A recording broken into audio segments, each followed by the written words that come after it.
ಸೋದರ ಅಳಿಯನ ಮೇಲೆ ಅತ್ತೆಯ ಕಣ್ಣು. ಈಕೆಯ ಹೆಸರು ಕವಿತಾ. ಸುಂದರವಾದ ಗೃಹಿಣಿಯಾಗಿರುತ್ತಾಳೆ. ಆಗ ಅವಳ ಗಂಡ ದಿನೇಶ್ ಅವಳನ್ನೇ ನೋಡುತ್ತಿರುತ್ತಾನೆ. ಆಗ ಕವಿತಾ, ನನ್ನನ್ನೇಕೆ ಹಾಗೆ ನೋಡುತ್ತಿದ್ದೀರಾ ಎಂದು ಕೇಳುತ್ತಾಳೆ. ಆಗ ದಿನೇಶ್, ನೀನು ಈಗಲೂ ತುಂಬ ಸುಂದರವಾಗಿ ಕಾಣುತ್ತಿದ್ದೀಯಾ ಎಂದು ಹೇಳುತ್ತಾನೆ. ಆಗ ಕವಿತಾ, ನನ್ನ ದುರಾದೃಷ್ಟ ನಿಮ್ಮಂಥ ಗಂಡ ಸಿಕ್ಕಿದ್ದು ಎಂದು ಹೇಳುತ್ತಾಳೆ. ಆಗ ದಿನೇಶ್ ಅವಳ ಬಳಿ ಬಂದು ರೊಮ್ಯಾನ್ಸ್ ಮಾಡಲು ಹೋಗುತ್ತಾನೆ. ಆಗ ಕವಿತಾ ಅವನನ್ನು ತಡೆದು, ಈಗ ಇದಕ್ಕೆಲ್ಲ ಟೈಮ್ ಇಲ್ಲ ನನಗೆ ಎಂದು ಬೇಸರದಲ್ಲಿ ಹೇಳುತ್ತಾಳೆ. ಆಗ ದಿನೇಶ್, ಅದಕ್ಕೇಕೆ ಬೇಜಾರಾಗುತ್ತೀಯಾ ಎಂದು ಅವಳನ್ನು ಹಾಸಿಗೆ ಮೇಲೆ ಕೂರಿಸಿಕೊಂಡು, ಇವತ್ತು ನನ್ನ ಸೋದರಳಿಯ ಬರುತ್ತಿದ್ದಾನೆ ಎಂದು ಹೇಳುತ್ತಾನೆ. ಆಗ ಕವಿತಾ, ಯಾರದು ಎಂದು ಕೇಳುತ್ತಾಳೆ. ಆಗ ದಿನೇಶ್, ನನ್ನ ಅಕ್ಕನ ಮಗ ವೇದ್. ನಿನಗೆ ಗೊತ್ತಲ್ಲವಾ, ಮುಂದಿನ ವಾರ ನನ್ನ ತಂಗಿ ರಶ್ಮಿಯ ಮದುವೆಗಾಗಿ ಈಗಲೇ ಬರುತ್ತಿದ್ದಾನೆ ಎಂದು ಹೇಳುತ್ತಾನೆ. ಆಗ ಕವಿತಾ ಸರಿ ಎಂದು ಹೇಳಿ ಅಲ್ಲಿಂದ ಹೋಗುತ್ತಾಳೆ. ಅವಳಿಗೆ ಗಂಡನ ಮೇಲೆ ಇಂಟ್ರೆಸ್ಟ್ ಇರುವುದಿಲ್ಲ. ಸ್ವಲ್ಪ ಹೊತ್ತಿನ ನಂತರ ಕಾಲಿಂಗ್ ಬೆಲ್ ಆಗುತ್ತದೆ. ಆಗ ಕವಿತಾ ಬಾಗಿಲು ತೆಗೆಯುತ್ತಾಳೆ.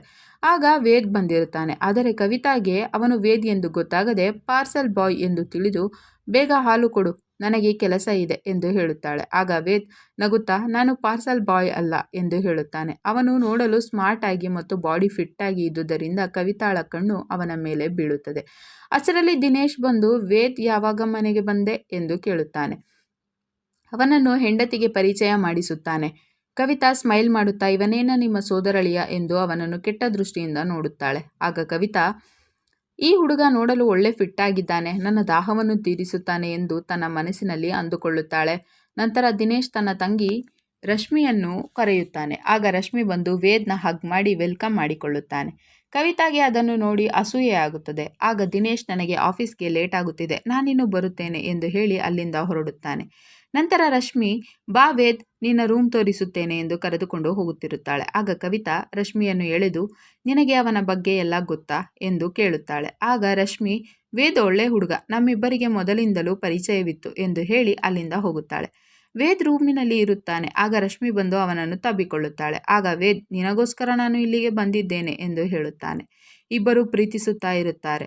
ಆಗ ರಶ್ಮಿ, ಇನ್ನ ಒಂದು ವಾರದಲ್ಲಿ ನನ್ನ ಮದುವೆ ಇದೆ, ನೀನು ಏನಾದರೂ ಮಾಡು, ಇಲ್ಲ ಅಂದರೆ ನಾವಿಬ್ಬರೂ ಓಡಿ ಹೋಗೋಣ ಎಂದು ಹೇಳುತ್ತಾಳೆ. ಆಗ ವೇದ್, ನಿನಗೆ ಗೊತ್ತಲ್ಲವಾ ನಿನ್ನ ಸಂಬಂಧ ಏನು ಅಂತ ಹೇಳುತ್ತಾನೆ.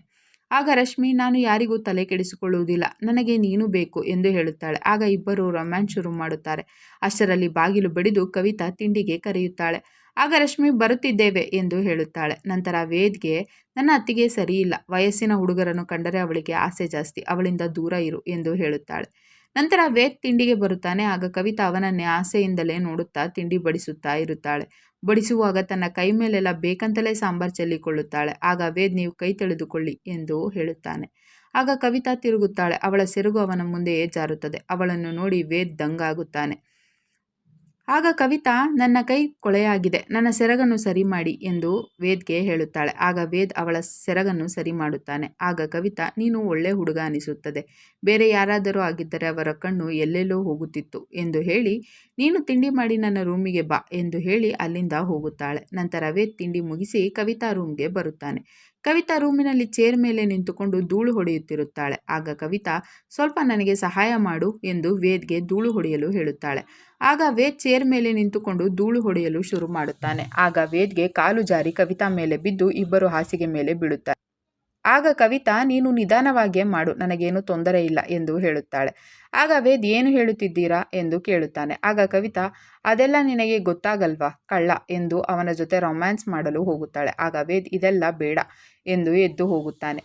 ಆಗ ಕವಿತಾ ಅವನ ಕೈ ಹಿಡಿದುಕೊಂಡು, ಯೋಚನೆ ಮಾಡು, ನಿನಗೆ ಒಳ್ಳೆ ಅವಕಾಶ ಕೊಟ್ಟಿದ್ದೇನೆ, ನನ್ನ ಬಿಸಿಯನ್ನು ಆರಿಸು ಎಂದು ಕೇಳುತ್ತಾಳೆ. ಆಗ ವೇದ್, ನಾನು ಯೋಚನೆ ಮಾಡಿ ಹೇಳುತ್ತೇನೆ ಎಂದು ಹೇಳಿ ಅಲ್ಲಿಂದ ಹೋಗಿಬಿಡುತ್ತಾನೆ. ಆ ರಾತ್ರಿ ವೇದ್ ಯೋಚನೆ ಮಾಡುತ್ತಾ, ನಾನು ರಶ್ಮಿಯನ್ನು ಪ್ರೀತಿಸುವ ವಿಷಯವನ್ನು ಹೇಗೆ ಮಾಮನಿಗೆ ತಿಳಿಸುವುದು, ಇನ್ನು ಒಂದೇ ವಾರದಲ್ಲಿ ಮದುವೆ ಬರುತ್ತಿದೆ ಎಂದು ತಲೆ ಕೆಡಿಸಿಕೊಂಡು ಇದಕ್ಕೆ ಏನಾದರೂ ಮಾಡಲೇಬೇಕು ಎಂದು ಯೋಚಿಸುತ್ತಿರುತ್ತಾನೆ. ಆಗ ಕವಿತಾ ವೇದ್ನ ಕರೆಯುತ್ತಾಳೆ. ಆಗ ವೇದ್ ಅವಳ ರೂಮಿಗೆ ಹೋಗುತ್ತಾನೆ. ರೂಮ್ನಲ್ಲಿ ಕವಿತಾ ನೈಟ್ ಡ್ರೆಸ್ ಹಾಕಿಕೊಂಡು ಹಾಟ್ ಆಗಿ ಕಾಣಿಸುತ್ತಿರುತ್ತಾಳೆ.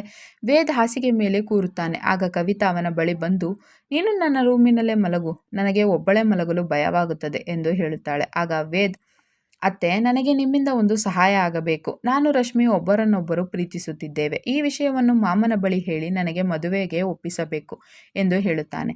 ಆಗ ಯೋಚಿಸಿದ ಕವಿತಾ, ಸರಿ, ನಾನು ನಿನಗೆ ಸಹಾಯ ಮಾಡುತ್ತೇನೆ, ಆದರೆ ನೀನು ಮೊದಲು ನನಗೆ ಖುಷಿಪಡಿಸಬೇಕು. ಈ ಡೀಲ್ ನಿನಗೆ ಮಾತ್ರ ಗೊತ್ತಿರಬೇಕು. ಇಲ್ಲವಾದರೆ ಅವಳೆಂದಿಗೂ ನಿನಗೆ ಸಿಗದ ಹಾಗೆ ಮಾಡುತ್ತೇನೆ ಎಂದು ಹೇಳುತ್ತಾಳೆ. ಆಗ ಅವಳ ಮಾತಿಗೆ ಒಪ್ಪಿದ ವೇದ್ ಅವಳ ಜೊತೆ ರೊಮ್ಯಾನ್ಸ್ ಮಾಡಿ ಸ್ವರ್ಗ ಸುಖ ತೋರಿಸುತ್ತಾನೆ. ಬೆಳಗ್ಗೆ ವೇದ್ ರಶ್ಮಿ ಬಳಿ ಬಂದು, ನಾನು ನಮ್ಮ ವಿಷಯವನ್ನು ನಿನ್ನ ಅತ್ತಿಗೆಗೆ ಹೇಳಿದೆ. ಅವರು ನಮ್ಮ ಮದುವೆಗೆ ಒಪ್ಪಿದ್ದಾರೆ. ಸಂಜೆ ನಿಮ್ಮ ಅಣ್ಣ ಬಂದ ಮೇಲೆ ಅವರೊಂದಿಗೆ ನಮ್ಮ ವಿಷಯ ಮಾತನಾಡಿ ಒಪ್ಪಿಸುತ್ತೇನೆ ಎಂದು ಹೇಳಿದ್ದಾರೆ ಎಂದು ರಶ್ಮಿಗೆ ಹೇಳುತ್ತಾನೆ. ಆ ವಿಷಯ ಕೇಳಿ ರಶ್ಮಿಗೆ ತುಂಬ ಸಂತೋಷವಾಗುತ್ತದೆ. ಸಂಜೆ ದಿನೇಶ್ ಮನೆಗೆ ಬರುತ್ತಾನೆ.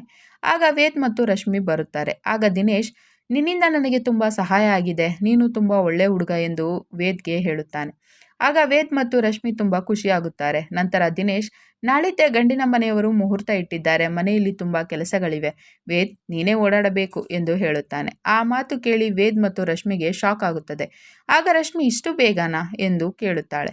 ಆಗ ದಿನೇಶ್, ಹೌದು, ಬೆಳಗ್ಗೆ ಗಂಡಿನ ಮನೆಯವರು ನಿಮ್ಮ ಅತ್ತಿಗೆ ಕಾಲ್ ಮಾಡಿ ಹೇಳಿದ್ದಾರೆ. ಆ ವಿಷಯವನ್ನೇ ಕವಿತಾ ನನಗೆ ಹೇಳಿದ್ದು ಎಂದು ಹೇಳಿ ದಿನೇಶ್ ರೂಮಿಗೆ ಹೋಗುತ್ತಾನೆ. ರಶ್ಮಿಗೆ ಬೇಜಾರಾಗಿ ಅಲ್ಲಿಂದ ಎದ್ದು ಹೋಗಿರುತ್ತಾಳೆ. ಆಗ ವೇದ್ ಕವಿತಾಗೆ, ನಿನ್ನೊಡನೆ ಮಾತನಾಡಬೇಕು, ಮನೆಯ ಮೇಲೆ ಬಾ ಎಂದು ಹೇಳುತ್ತಾನೆ. ನಂತರ ವೇದ್ ಕವಿತಾಳ ಕುತ್ತಿಗೆ ಹಿಡಿದು, ನನಗೆ ಮೋಸ ಮಾಡಿದ್ದೀಯಾ, ನೀನನ್ನು ಸಾಯಿಸಿ ಬಿಡುತ್ತೇನೆ ಎಂದು ಹೇಳುತ್ತಾನೆ. ಆಗ ಕವಿತಾ, ನಿನ್ನಂಥ ಹುಡುಗನನ್ನು ನಾನು ಯಾವಾಗಲೂ ಬಿಡುವುದಿಲ್ಲ. ನಾನು ನಿನ್ನನ್ನು ಪ್ರೀತಿಸುತ್ತೇನೆ ಎಂದು ವೇದ್ನ ತಬ್ಬಿಕೊಳ್ಳುತ್ತಾನೆ. ಆಗ ವೇದ್, ನೀನು ನೀಚ ಹೆಣ್ಣು ಎಂದು ಬೈಯುತ್ತಾನೆ. ಆಗ ಕೋಪ ಮಾಡಿಕೊಂಡ ಕವಿತಾ, ಹಾಗಾದರೆ ನಾನು ನಿನ್ನ ರೊಮ್ಯಾನ್ಸ್ ಮಾಡಿದ ವಿಡಿಯೋ ನೋಡು ಎಂದು ವೇದ್ಗೆ ತೋರಿಸುತ್ತಾಳೆ. ಅದನ್ನು ನೋಡಿ ವೇದ್ ಶಾಕ್ ಆಗುತ್ತಾನೆ. ನೀನು ನನ್ನ ಮಾತು ಕೇಳದಿದ್ದರೆ ಈ ವಿಡಿಯೋವನ್ನು ಪೊಲೀಸರಿಗೆ ಕಳಿಸುತ್ತೇನೆ, ನಿನ್ನನ್ನು ಜೈಲಿಗೆ ಹಾಕಿಸುತ್ತೇನೆ. ನಾನು ಕರೆದಾಗಲೆಲ್ಲ ಬಂದು ನನಗೆ ಸ್ವರ್ಗ ತೋರಿಸಬೇಕು ಎಂದು ಹೇಳಿ ಹೆದರಿಸುತ್ತಾಳೆ. ನಂತರ ವೇದ್ ರಶ್ಮಿ ಬಳಿ ಬರುತ್ತಾನೆ. ಆಗ ರಶ್ಮಿ ವೇದ್ನ ಕಪಾಳಕ್ಕೆ ಬಾರಿಸಿ, ನನಗೆ ಮೋಸ ಮಾಡಿದ್ದೀಯಾ, ನೀನು ಅತ್ತಿಗೆಯ ಜೊತೆ ಸಂಬಂಧ ಇಟ್ಟುಕೊಂಡಿದ್ದೀಯಾ ಎಂದು ಆ ವಿಡಿಯೋನ ತೋರಿಸುತ್ತಾಳೆ. ಕವಿತಾ ರಶ್ಮಿಗೆ ಆ ವಿಡಿಯೋ ಕಳಿಸಿರುತ್ತಾಳೆ. ರಶ್ಮಿ ಕೋಪದಿಂದ ವೇದ್ನ ಅಲ್ಲಿಂದ ಕಳಿಸಿಬಿಡುತ್ತಾಳೆ. ಆಗ ವೇದ್ ಕವಿತಾ ಹತ್ತಿರ ಬರುತ್ತಾನೆ. ಆಗ ಕವಿತಾ, ನನಗೆ ಕಾಲು ನೋವುತ್ತಿದೆ ಎಂದು ಹೇಳುತ್ತಾಳೆ. ವೇದ್ ಕಾಲು ಒತ್ತಲು ಶುರು ಮಾಡುತ್ತಾನೆ. ಆಗ ಕವಿತಾ, ನಿನ್ನ ಮತ್ತು ರಶ್ಮಿ ಕತೆ ಮುಗಿದಿದೆ. ಈಗ ನೀನು ಇರುವ ಚಾಯ್ಸ್ ಅಂದರೆ ನಾನು ಒಬ್ಬಳೆ, ನೋಡು, ಯೋಚನೆ ಮಾಡು ಎಂದು ಹೇಳುತ್ತಾಳೆ. ಆಗ ವೇದ್, ನನಗೂ ನೀನೆಂದರೆ ಇಷ್ಟ. ಇವತ್ತು ರಾತ್ರಿ ನಾನು ನಿನ್ನೊಂದಿಗೆ ಸ್ವರ್ಗ ನೋಡಬೇಕು ಎಂದು ಹೇಳುತ್ತಾನೆ. ಆ ಮಾತು ಕೇಳಿ ಖುಷಿಯಾದ ಕವಿತಾ, ಹಾಗಾದರೆ ರಾತ್ರಿ ನೀನು ನನ್ನ ರೂಮಿಗೆ ಬಾ ಎಂದು ಹೇಳುತ್ತಾಳೆ. ಆಗ ವೇದ್, ಮಾಮ ಮತ್ತು ರಶ್ಮಿ ಮನೆಯಲ್ಲೇ ಇದ್ದಾರಲ್ಲ ಎಂದು ಕೇಳುತ್ತಾನೆ. ಆಗ ಕವಿತಾ, ನೀನು ಅವರ ಬಗ್ಗೆ ತಲೆ ಕೆಡಿಸಿಕೊಳ್ಳಬೇಡ, ಅವರ ಊಟದಲ್ಲಿ ನಿದ್ರೆ ಮಾತ್ರೆ ಹಾಕಿ ಅವರನ್ನು ಮಲಗಿಸುತ್ತೇನೆ ಎಂದು ಹೇಳುತ್ತಾಳೆ. ಅದರಂತೆ ರಾತ್ರಿ ರಶ್ಮಿ ಮತ್ತು ದಿನೇಶ್ ಇಬ್ಬರು ಗಾಢ ನಿದ್ರೆಯಲ್ಲಿರುತ್ತಾರೆ. ಆಗ ಕವಿತಾ ಬಂದು ದಿನೇಶ್ನ ತಬ್ಬಿಕೊಳ್ಳುತ್ತಾಳೆ. ನಂತರ ಇಬ್ಬರು ರೂಮಿನಲ್ಲಿ ರೊಮ್ಯಾನ್ಸ್ ಮಾಡುತ್ತಿರುತ್ತಾರೆ. ಅಷ್ಟರಲ್ಲಿ ರಶ್ಮಿ ಮತ್ತು ದಿನೇಶ್ ರೂಮಿಗೆ ಬಂದು ಲೈಟ್ ಹಾಕುತ್ತಾರೆ. ಆಗ ಅವರನ್ನು ನೋಡಿ ಇಬ್ಬರು ಶಾಕ್ ಆಗುತ್ತಾರೆ. ಆಗ ಕವಿತಾ, ಇವನು ನನ್ನ ಜೊತೆ ತಪ್ಪು ಮಾಡಲು ನನ್ನ ಹಿಂಸೆ ಮಾಡುತ್ತಿದ್ದ ಎಂದು ಹೇಳುತ್ತಾಳೆ. ಆಗ ದಿನೇಶ್ ಅವಳ ಕಪಾಳಕ್ಕೆ ಬಾರಿಸುತ್ತಾನೆ. ನೀನು ವೇದ್ಗೆ ಮೋಸ ಮಾಡಿದ್ದೆಲ್ಲ ನಮಗೆ ಗೊತ್ತಾಗಿದೆ ಎಂದು ರಶ್ಮಿ ಹೇಳುತ್ತಾಳೆ. ಆಗ ಕವಿತಾ ಕೋಪದಿಂದ ವೇದ್ನ ಶರ್ಟ್ ಹಿಡಿದು, ನನ್ನ ಜೊತೆ ಗೇಮ್ ಆಡಿದ್ದೀಯಾ ಎಂದು ಅಳುತ್ತಾ ಕೇಳುತ್ತಾಳೆ. ಆಗ ವೇದ್, ನೀನು ನನಗೆ ಮಾಡಿದ್ದ ಮೋಸಕ್ಕೆ ನಾನು ಹೀಗೆ ಮಾಡಿದೆ ಎಂದು ಹೇಳುತ್ತಾಳೆ.